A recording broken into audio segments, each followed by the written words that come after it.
wearing fentanyl patch versus methanol ingestion. So that's all we got for that, for the ownership and the exploitation. For the tokenism, we're categorized labeled drug users as gold standards DU.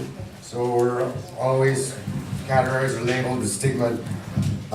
Different substances get different treatments. We get categorized into different groups as being, doper, crackhead, blah, blah, blah, you know, pot smoker. In family environments, we get treated differently. Our peers, look down on us. And, democratic voting within groups, like our own groups, it's sort of, you have people who are after their own goals, not the best goals of the group. And then we didn't get much for allyship because we sort of ran out of time, but allyship is trust within the community and all the other resources out there, so we have a good repertoire with the people that we know who are working towards the same thing. And knowing lots of people working external and trying to work well with them to try and get this movement happening. So that's what we got, guys. Thanks. You leave from Nanaimo? This is Jack. I'll let Jack introduce himself. And I'm Jack from Solid and Victoria. Is everybody finished with this? Yeah. So we were talking about we started with the strength-based empowerment kind of stuff first, the discussion around that, because it was like positive. Talk louder? Yes. Oh shit, okay. This is about as loud as I can talk. The other mic is louder if you want to drop it. Okay. Big boy. All right, perfect. Okay, so we started with the strength-based empowerment discussion, but we also kind of acknowledge that for the reality for most drug user groups is starting from a place of exploitation, right? And even with the context of New Leaf being recently kind of up and running again, for the last 6 or 7 weeks while we've been without funding, we've been exploited, and it's not like our own doing. We've just been struggling to secure funding and resources to do the work that we're doing, and the health authority and the government knows that drug users are the most, and people who use drugs and people with lived experience are the people that are most impacted by the overdose crisis, and that we're doing this work whether we're being paid for it or not, and they exploit the shit out of that.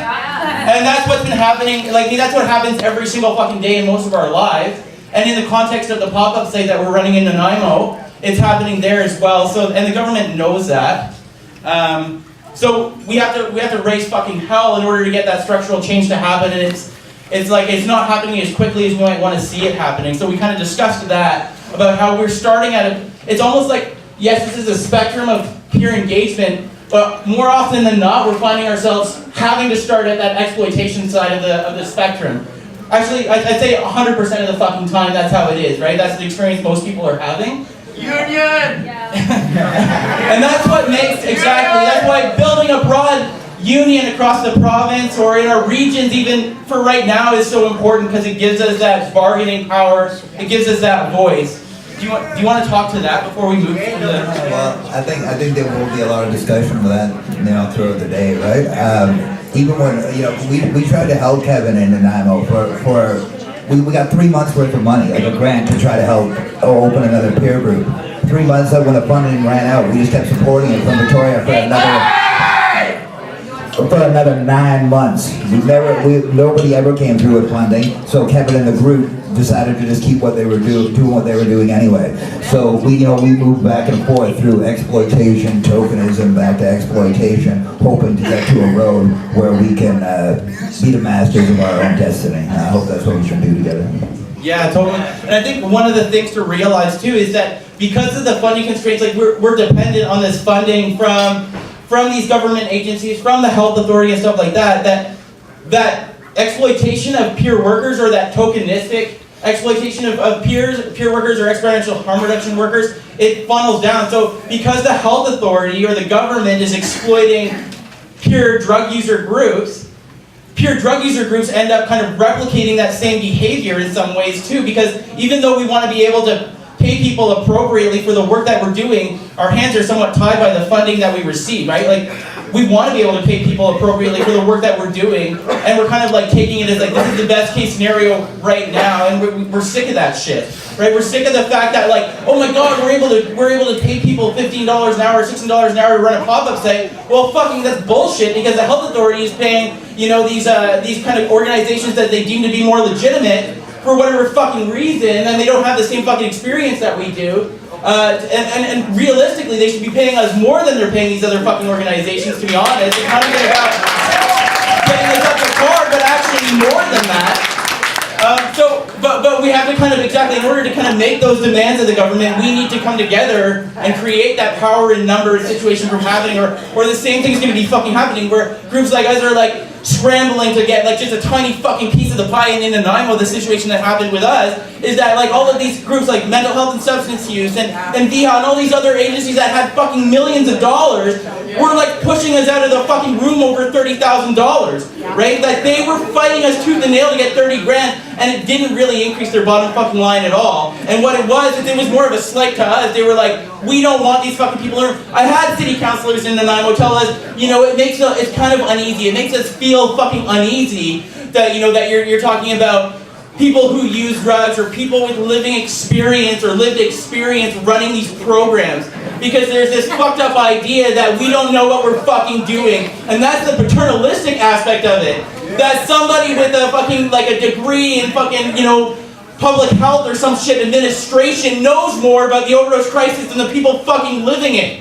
So, anyways, yeah, I'm going off on a fucking rant. It's true. In Nanaimo, we had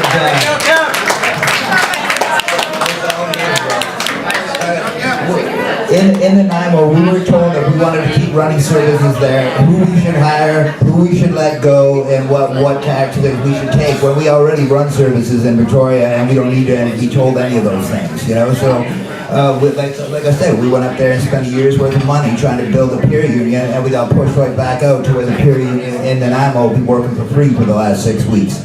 So I'm hoping that these conversations that we have over today about potentially union building, so that we can do things with a stronger voice to make sure things like that, what's been happening to us, doesn't happen to everybody who's building fledgling peer unions here, you know. So. And for all people to be able to have, even if you work with a drug user organization or you're embedded, you have somewhere safe to go and somebody that's got your back. Yeah. Right? You don't need the mic. I don't need the mic. And like I think an ideal situation is where we're the ones that are fucking directing the conversation, right? We're not being invited to the table, we're inviting them to the fucking table, right? So hopefully that's the scenario that plays out, right?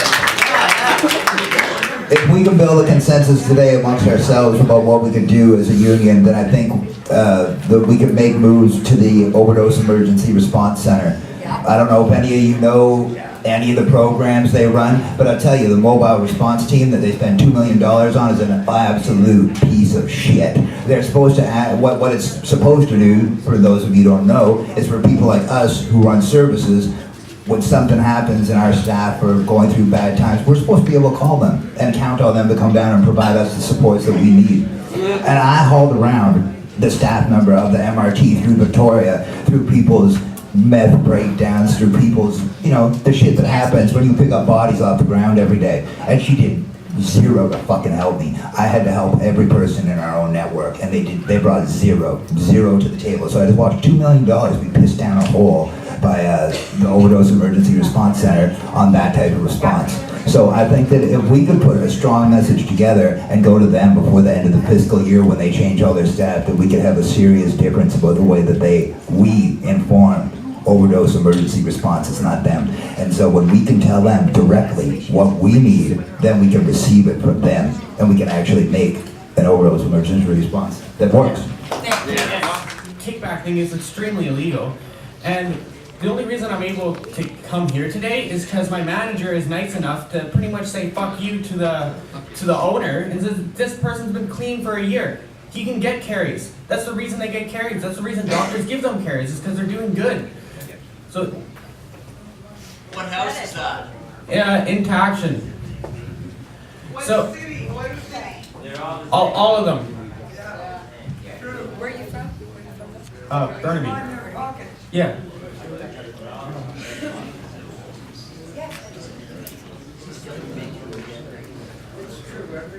We took a guy down in Vancouver that did that.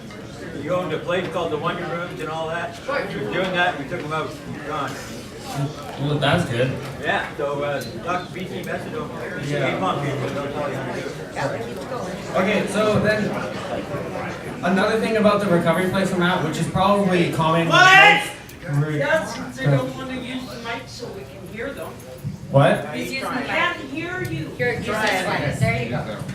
Okay, so another thing about the recovery place that I'm at is that they offer jobs to people that are living in there. So this is probably common with a lot of recovery places, but the one that I'm at is if you want to be like a manager of the place, they will give you $600 a month, but it costs $900 for you to live there. So you actually end up having to still pay to manage the place, which is fucking retarded.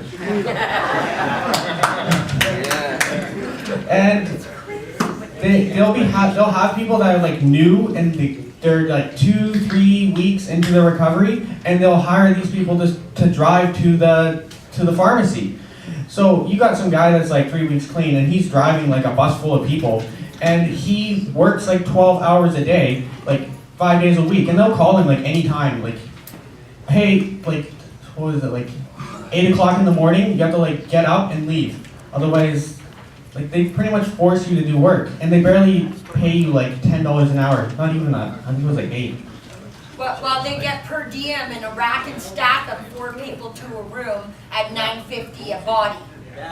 Yeah. Yeah. And then they also charge you for And you work for free as a house manager.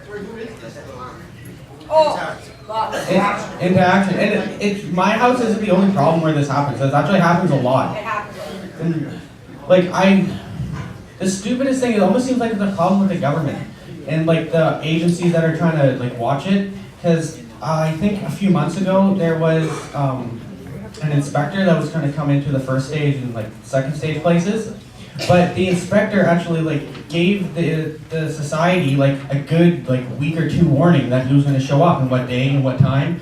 So they ended up taking out all the extra beds, they ended up taking out all the extra people, and they fixed up all the things that were going wrong. So when the inspector came in there, everything looked good. It's like, you should have it random, that's the whole point. Otherwise they're just gonna hide things. It's almost like they want this type of stuff to be happening, which... I don't know, and this is something that we can talk about. We want to give you a lunch break and a smoke break, and I think we've got some people here that if you have stories, some grievances, like human rights shit, let's document it so people know that this is happening for people who feel safe enough to do this. If you don't want to show your face, don't show it. But if we get these stories and make sure, and then we're able to find some lawyers, we need to be able to wrap around some people and go after this. This is a human rights violation. So we're going to make sure, Like Greg Robinson promised to eliminate homelessness. By doing so, he got a lot of votes from our advocates and our peers.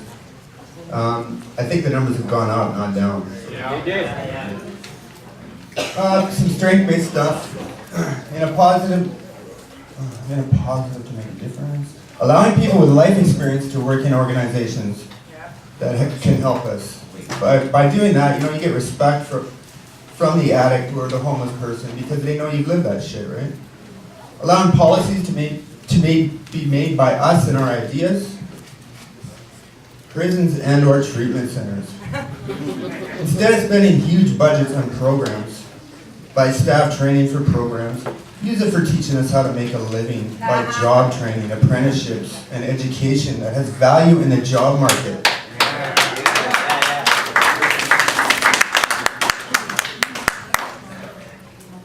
And I'd just like to say one more thing about the naloxone kits. They should be given to anybody who wants them, whether you have training or not. It's not that hard, right?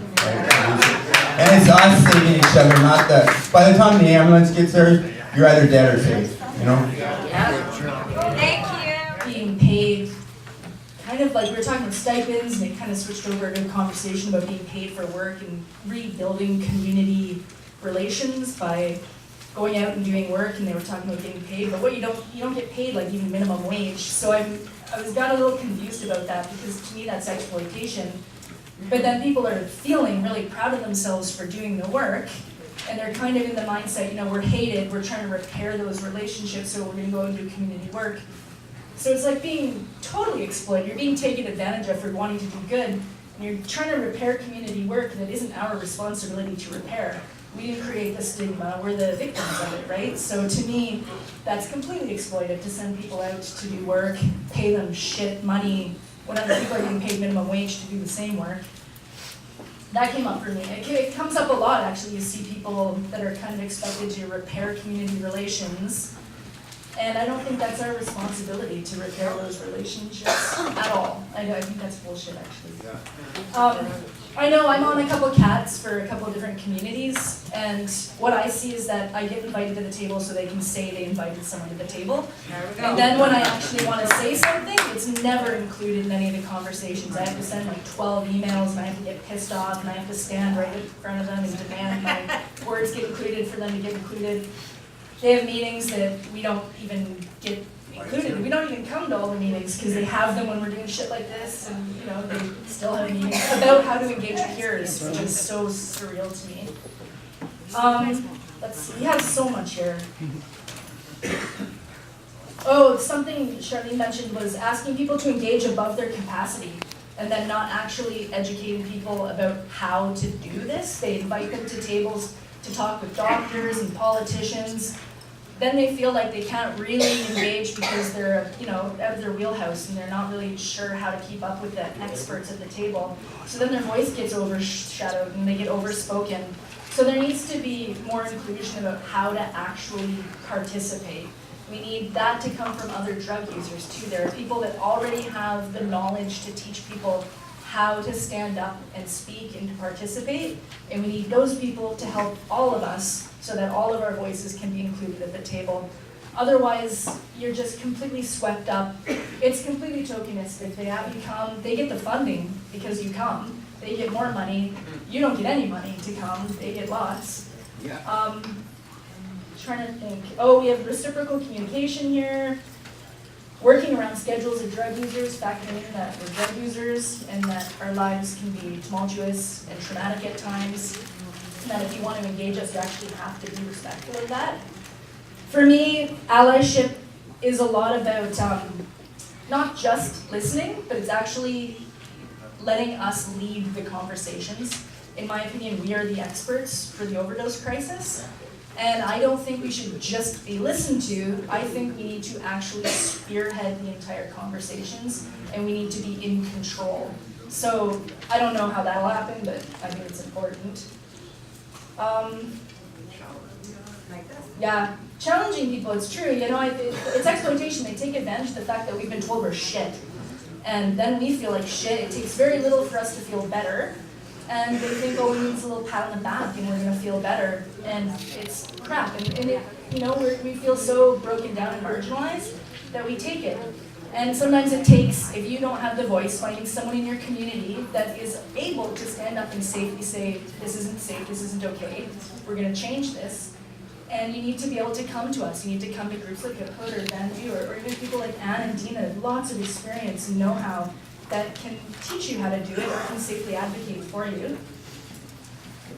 I think, yeah, I kind of mentioned on here like the whole savior thing, people that act like they're saints for helping us out. It's so righteous and bothers the hell out of me.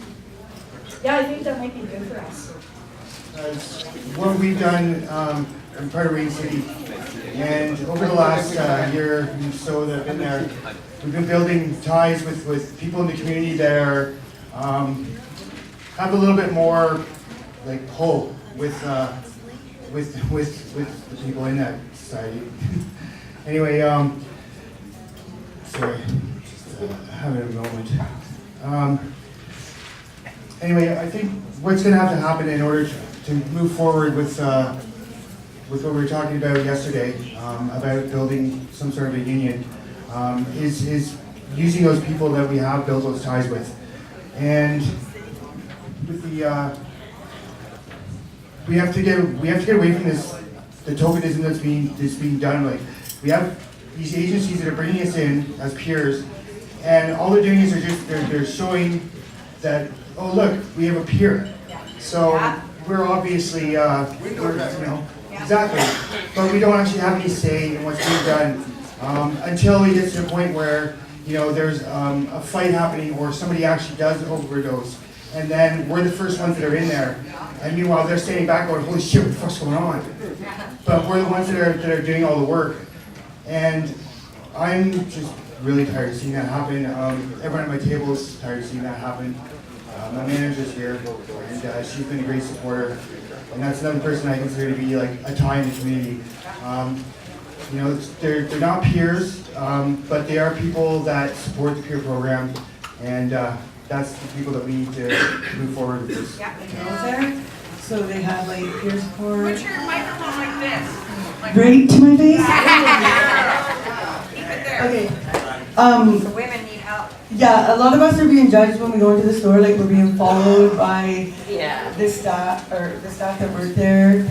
And like instantly, as soon as we walk into the store, we're being judged, right? Like we have money, we're not there to steal anything, and they're just like judging us because we don't have, some of us don't have places, or like I had to wait 8 hours to go to the bathroom because I couldn't go to the bathroom outside, and that's not healthy.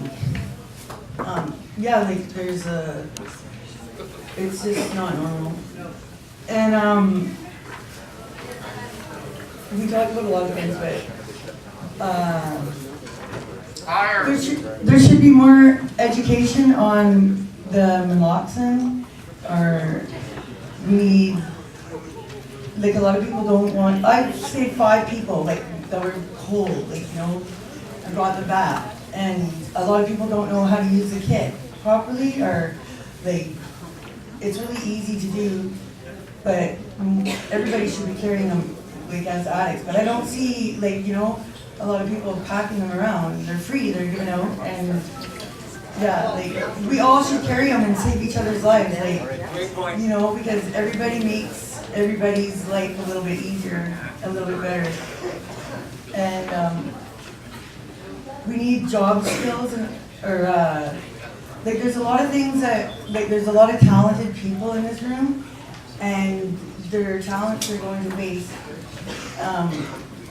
They just need a chance to like have a place, get some job skills, and then once you have confidence, then you'll, like I know I could probably have a job.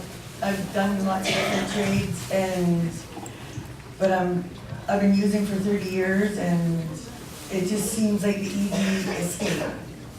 Like, when you use drugs, it makes everything go away, and you think your life's perfect. It's the biggest mess ever, but you think for that time that your life is okay.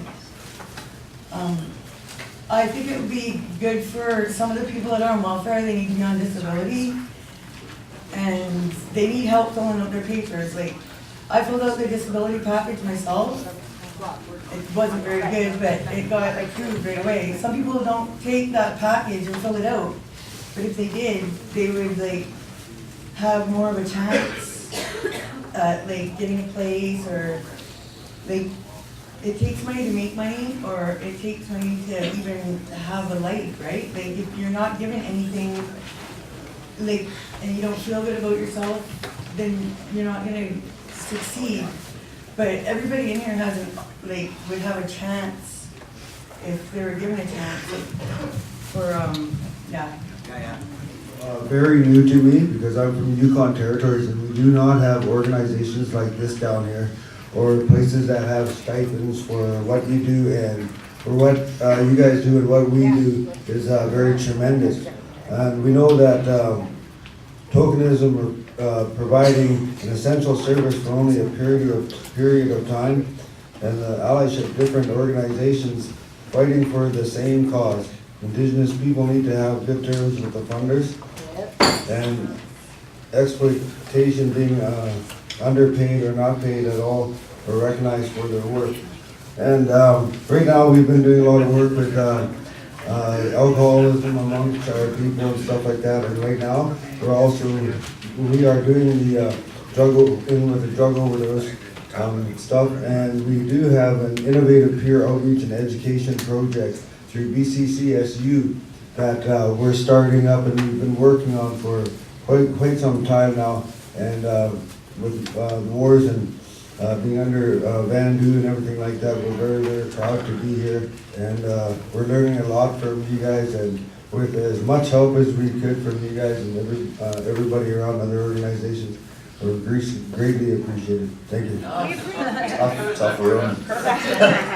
Better off calling a cab. Yeah. So I'm reporting from the Table of Steves, which is in the middle back there. We had examples from all three of the things, and I'll start with exploitation, which I think we kind of determined is the default setting for labor and harm reduction right now in DC. So it's just almost any circumstance we could think of. And we thought about a lot about sort of the OPS and injection room situations where whether it's run directly by a health authority or whether the exploitation is passed on, as a previous speaker was saying, you know, the underfunding of other groups means that those groups then don't have enough money to pay people properly. So we noticed that was a problem, and you know, Steve talked about that.